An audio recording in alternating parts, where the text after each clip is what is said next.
Hi, we are Group One. Excited to be talking about the class material for week two. Um, we're each going to go through and talk a little bit about what we found to be important, how we're applying that, and what we plan to do with what we've learned. For me, reading the article, How Leaders Create and Use Networks, was very insightful. Historically, I viewed networking as just kind of a buzzword. And in my undergrad, I thought it was kind of annoying and just insincere and people brown nosing and going on LinkedIn to brag about themselves in a low key way. But I loved looking at this in three different areas of operational, personal, and strategic networking, and had some insight as to how I could improve there. I'm getting better with operational networking and to get work done efficiently using resources, but definitely have opportunity to work with strategic networking as well as even some personal and plans to look at ways I can do that better, and would love to talk about that as a group in our webinar. So from the readings and the lectures this week, my main takeaway, and I think what I connected with the most, was understanding as leaders, understanding how to utilize the individuals on your team and be flexible with the personnel and their strengths so that they can work on the things that they enjoy working on. And I think the reason why I connected with that well is within my organization at work, we basically have three different subcategories that fall under our organization's umbrella. And whenever we have new hires come into the group, we let them spend rotations in each group so that they can really narrow down what specific field that they would prefer to work in. And our employee retention has been very good from doing that type of stuff. And then shifting that into the TED Talk, where the lecturer talked about givers, takers, and matchers.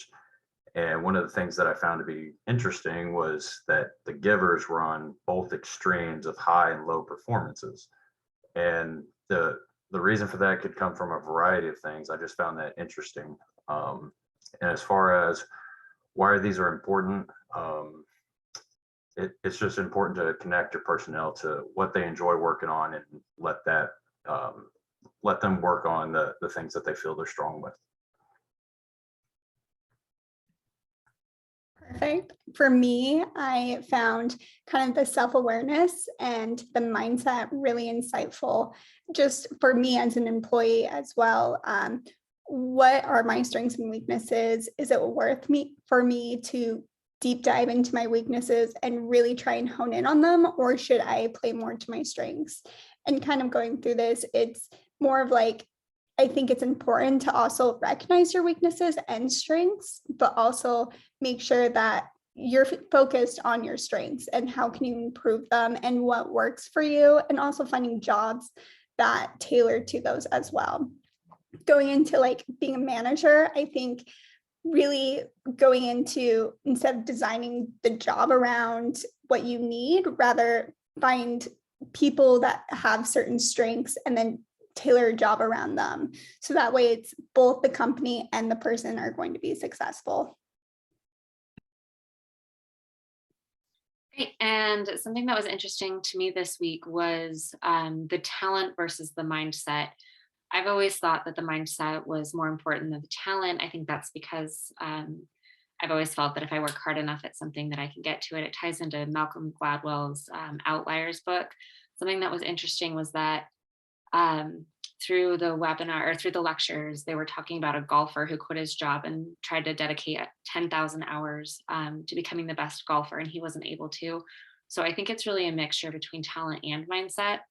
And it's kind of finding the balance and what you're looking for and what you're hoping to achieve in all of that is kind of what matters. And it'd be interesting to dive more into that during the webinar and kind of expand as to how we can take all of this and really apply it to our individual jobs to make sure we're successful leaders in the future.